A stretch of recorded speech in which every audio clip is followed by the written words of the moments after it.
Computer, ठीक है। और अभी जो ये टॉपिक चल रहा है वो है तीसरा जनरेशन ऑफ कंप्यूटर, जिसका ओवरव्यू हम लिखवा चुके हैं। इंट्रोडक्शन में क्या बताया गया था कि कंप्यूटर क्या है ना, व्हाट इज कंप्यूटर। तो हमने बताया था कि कंप्यूटर जो शब्द है वह कंप्यूट से बना हुआ है। किससे बना हुआ है जी? कंप्यूट से। कंप्यूट से कंप्यूटर बना हुआ है, जिस विच मीन कैलकुलेट और एजुकेशन, जिसका अर्थ होता है कैलकुलेट करना और एजुकेशन। कंप्यूटर शब्द किससे बना हुआ है जी? कंप्यूट से बना हुआ है, ठीक है।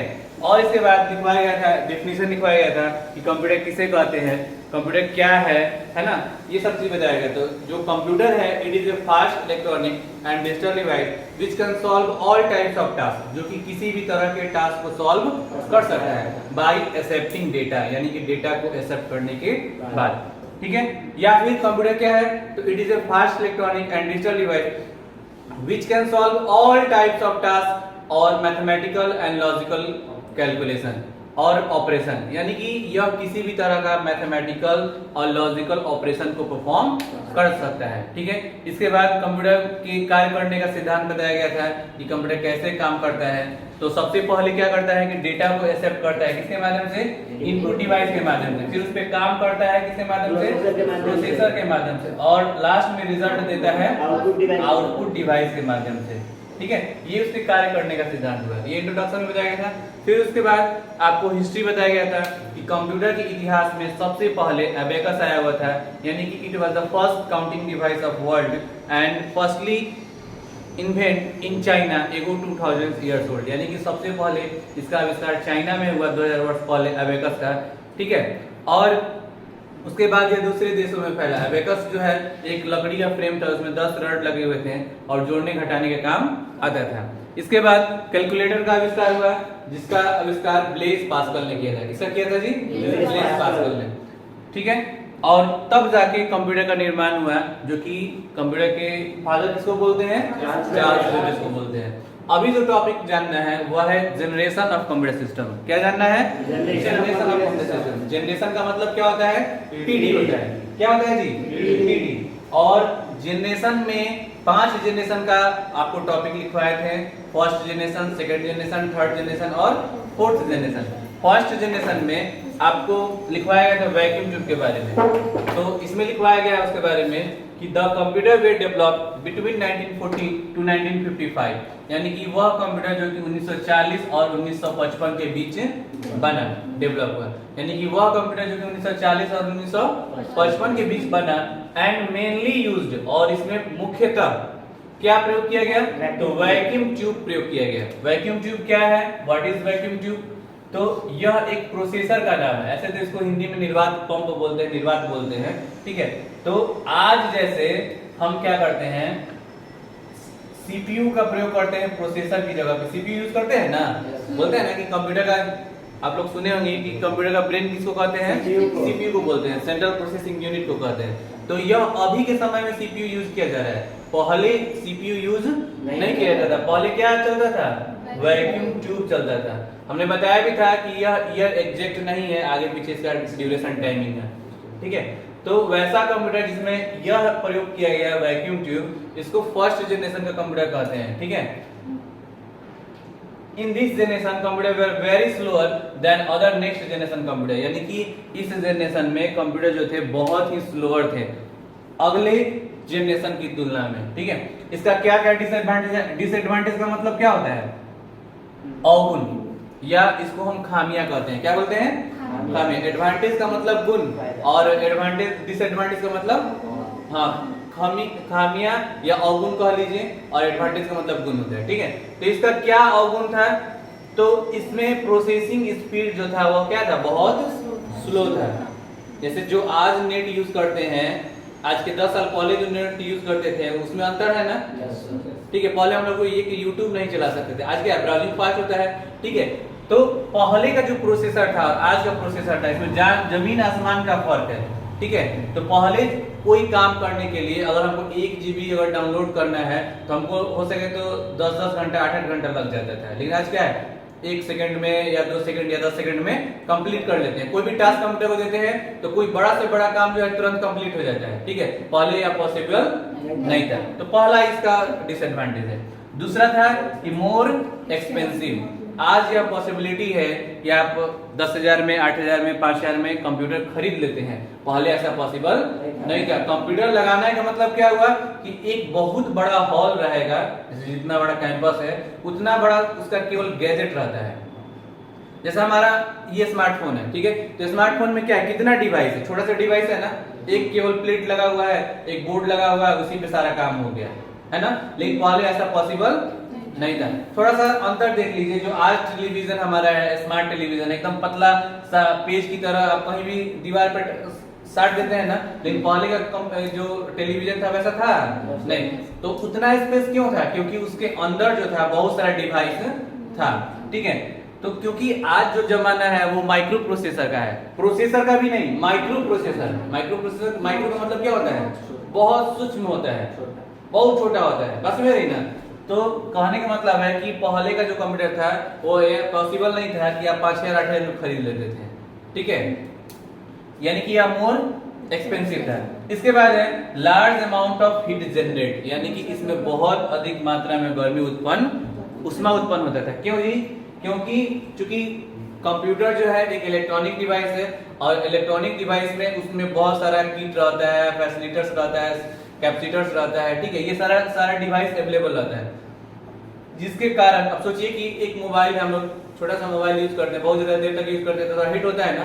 अब सोचिए कि अगर बहुत बड़ा कोई गैजेट है, उसको लगातार चलाइएगा, ठीक है, तो वो उष्मा उत्पन्न करेगा ना। इतना बड़ा गैजेट कि एक डब्बे में वो नहीं रखता था, पूरा हॉल के बराबर, यानी कि देखिए उसका लगभग 64 टन का कंप्यूटर आता था उस समय, फर्स्ट जनरेशन 64 टन, समझ रहे हैं ना। आज क्या हमारा लैपटॉप ज्यादा से ज्यादा 200, 300, 400 ग्राम का या 1 kg का होता है, इसी के बीच में रहता है जी, ठीक है। तो पहले ऐसा पॉसिबल नहीं था। अभी भी देखिए, अगर हम आज ½ kg का अगर लैपटॉप बहुत ज्यादा देर तक यूज करते हैं, थोड़ा हीट होता है ना। सोचिए कि 64 टन का कंप्यूटर तो कितना हीट होता होगा, बस में उसके लिए एयर कंडीशन लगाना पड़ता था, ठीक है। इसके बाद जाहिर सी बात है कि पहले जो कंप्यूटर था उसमें इलेक्ट्रिसिटी ज्यादा लगता था, आज में कोई इलेक्ट्रिसिटी इतना लगता नहीं है, बस में रही ना। अब इसी से अंदाज लगा लीजिए ना कि एक सीआरटी मॉनिटर आप लोग देखे होंगे, सीआरटी मॉनिटर जो ऐसे मॉनिटर जब पढ़ाएंगे तब बताएंगे आप लोगों को, ऐसा मॉनिटर, इसको सीआरटी बोलते हैं। क्या बोलते हैं, सीआरटी। सबके घर में पहले ऐसा टीवी भी होगा, इतना बड़ा पीछे निकला रहता है, आज कहीं यूज होता है जी, एलईडी एलसीडी यूज होता है, ठीक है। तो ये इतना बड़ा क्यों रहता है, क्योंकि इसमें का जो इलेक्ट्रिक डिवाइस था ना वो सारा इसमें अवेलेबल था, बहुत सारा बड़ा बड़ा बोर्ड होता था, बड़ा बड़ा उसमें प्रोसेसर होता था, बस में रही ना, बड़ा बड़ा आईसी वगैरह लगा रहता था। तो जितना पावर में आप इसको एक चलाइएगा उतना पावर में आप लगभग 25-30 एलसीडी चला सकते हैं। मतलब जितना पावर इसमें इलेक्ट्रिसिटी एक में खर्च होगा, उसमें आप आज का जो एलसीडी है, एलईडी है, उसमें 25 एलसीडी चला सकते हैं। तो जाहिर सी बात है कि यह हीट ज्यादा जनरेट करेगा, ठीक है, और ये सब बहुत हीट कम जनरेट करता है। इलेक्ट्रिसिटी भी इसमें ज्यादा लगेगा, इसमें बहुत कम लगेगा, कोई दिक्कत। इसीलिए आज जो है वो जो फिलामेंट वाला बल्ब अब यूज नहीं होता है ना के बराबर, क्योंकि फिलामेंट वाला बल्ब कोई भी आप लीजिएगा तो 100 वाट से कम नहीं ना आता है, ठीक है। लेकिन आज एलईडी क्या है, 1 वाट 2 वाट में चल जाता है, उतना ही रोशनी करता है। तो मैक्सिमम अब जो है फिलामेंट वाला बल्ब ना यूज होके क्या यूज होता है, एलईडी यूज होता है। और वही एलईडी टेक्नोलॉजी अब आज के हमारे मॉनिटर में या टेलीविजन में प्रयोग होता है, बस में ना। तो ये सारा इसका डिसएडवांटेज था वैक्यूम ट्यूब का। और इस जनरेशन में यह 4-5 कंप्यूटर बने हुए थे, कौन कौन, तो ENIAC, EDVAC और UNIVAC, ठीक है। ये कंप्यूटर का नाम है, जैसे आज के कंप्यूटर का नाम लैपटॉप है, डेस्कटॉप है ना, कहते हैं ना लैपटॉप, डेस्कटॉप या पामटॉप बोलते हैं। तो वैसे ही फर्स्ट जनरेशन में जो कंप्यूटर बना हुआ था ENIAC बोलते हैं, EDVAC बोलते हैं और UNIVAC बोलते हैं, ठीक है। यह जो था इसका फुल फॉर्म होता है electronic numerical integrated and calculator. क्या बोलते हैं, फिर से बोलिए, electronic numerical integrated and calculator. क्योंकि हमने बताया भी था कि उस समय कैलकुलेटर और कंप्यूटर में अंतर नहीं था, क्योंकि दोनों का काम लगभग सेम था। कंप्यूटर से हम गेम नहीं खेलते थे, कंप्यूटर पे हम फिल्म नहीं देखते थे, डाउनलोडिंग नहीं करते थे। उस समय हम कंप्यूटर से क्या करते थे, जोड़ कैलकुलेशन करने का काम करते थे, यानी कि जोड़ने घटाने के लिए कंप्यूटर बनाया गया था। कोई दिक्कत किसी को? तो कहने का मतलब है कि ये, और हाँ, ये जो ऐसा क्वेश्चन आता है कि फर्स्ट इलेक्ट्रॉनिक कंप्यूटर, पहले आप जानते हैं कि इलेक्ट्रिसिटी या कोई भी डिवाइस या कोई भी मशीन बनता था, ठीक है, तो वह उसके लिए इलेक्ट्रिसिटी एनर्जी का प्रयोग नहीं होता था, स्टीम एनर्जी का प्रयोग होता था। स्टीम मतलब समझते हैं ना, वाष्प का, ठीक है, वाष्प से गाड़ी चलता था, मतलब कि हर चीज। तो उस समय कंप्यूटर भी जो था ना वाष्प से ही चलता था, ठीक है।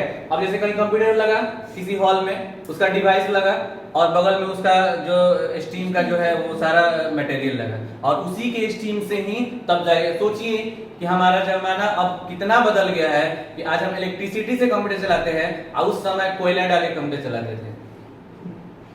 समझ रहे हैं ना हमको, मतलब कि आज कंप्यूटर चलाने के लिए इलेक्ट्रिसिटी का यूज करते हैं, और उस समय क्या यूज करते थे, कोयला का या वैसा ईंधन का यूज करते थे जिससे स्टीम बने, ठीक है। तो सबसे पहला इलेक्ट्रॉनिक कंप्यूटर जो बना था वह ENIAC बना था। कौन सा बना था?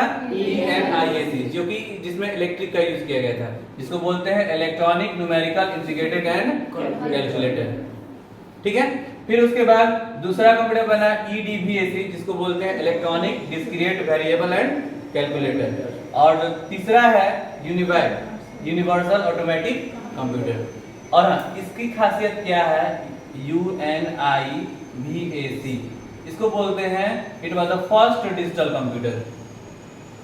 इसको हम फर्स्ट डिजिटल कंप्यूटर बोलते हैं। क्या बोलते हैं? First digital computer. Digital computer का मतलब क्या हुआ कि जोड़ने घटाने के अलावा इससे और कुछ काम हम लेने स्टार्ट कर दिए थे।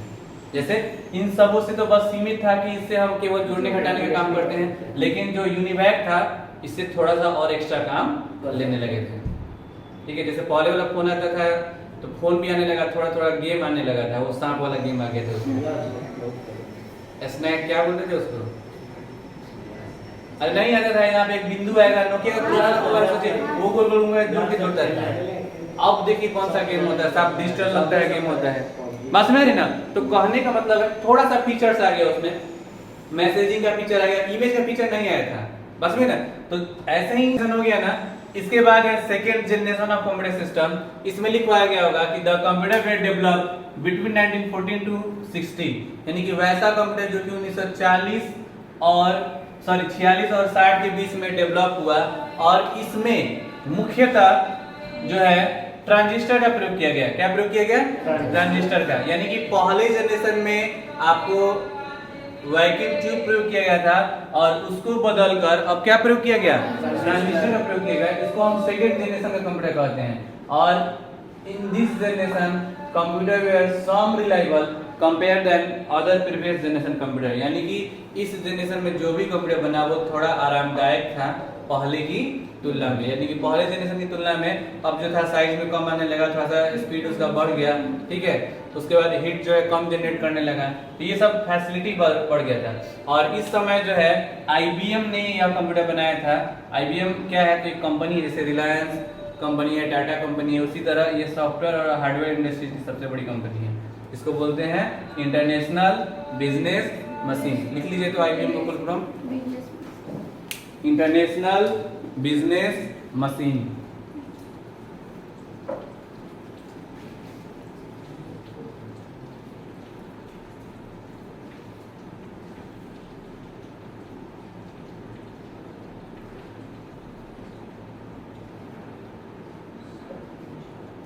इंटरनेशनल बिजनेस मशीन हो गया।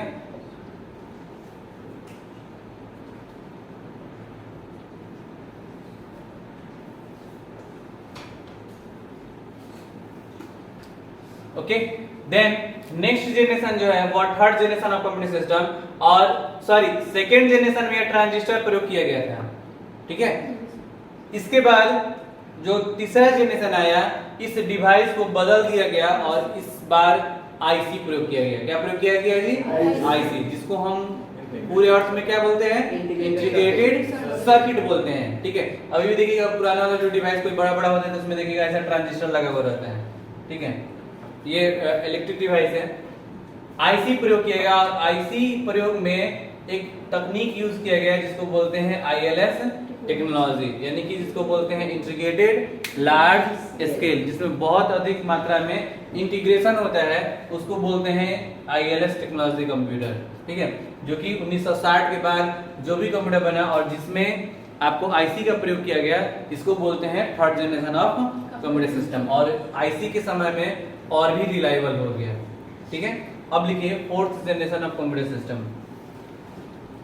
देखिए थर्ड जनरेशन के बाद जो चौथा है वो क्या है, fourth generation of computer system. इसमें लिखवाया गया होगा the computer were develop after 1917 and till in use, यानी कि वह कंप्यूटर जो कि 1970 के बाद बना और अभी भी प्रयोग में, टिल का मतलब क्या हुआ, अभी भी या अब तक प्रयोग में लाया जा रहा है, इसको हम चौथा जनरेशन कहते हैं। Is called fourth generation of computer system. In this generation we use, यहाँ छूट गया है, लिख सकते हैं we use microprocessor chip और सिलिकॉन चिप, यानी कि इस जनरेशन में हम क्या यूज करते हैं, माइक्रो प्रोसेसर चिप या सिलिकॉन चिप यूज करते हैं डेटा के प्रोसेसिंग के लिए। ठीक है, या फिर इंफॉर्मेशन के प्रोसेसिंग के लिए। ठीक है, इसको हम फोर्थ जनरेशन का कंप्यूटर कहते हैं। इसमें एक तकनीक प्रयोग किया जाता है जिसको बोलते हैं VLSI, यानी कि वेरी लार्ज स्केल इंटीग्रेटेड। ठीक है, जिसमें बहुत अधिक मात्रा में आपको डेटा का प्रोसेसिंग होता है लार्ज अमाउंट में। ठीक है, इसको बोलते हैं सेंट्रल प्रोसेसिंग यूनिट। एक्चुअली आप जो बॉक्स की तरह देखते हैं वो सीपीयू नहीं है। सीपीयू आपके स्मार्टफोन में भी है, जो लैपटॉप है उसमें भी है। एक्चुअली सीपीयू एक छोटा सा आईसी के बराबर होता है। ठीक है, जो कि आपके मदरबोर्ड में इंस्टॉल रहता है और इसी को बोलते हैं सेंट्रल प्रोसेसिंग यूनिट या फिर इसको बोलते हैं माइक्रो प्रोसेसर चिप। ठीक है, और अब जो है जितना भी गैजेट बनता है उसमें यह सीपीयू ही प्रयोग किया जाता है मेन डेटा का प्रोसेसिंग।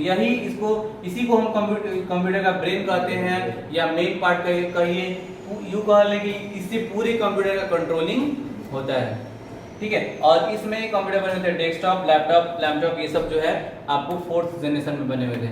कंपैरिजन बता दें कि शुरू से और अभी के कंपैरिजन में, जैसे जब वैक्यूम ट्यूब होता था तो 1000 वैक्यूम ट्यूब के बराबर एक आपको जो है ट्रांजिस्टर काम करने लगा।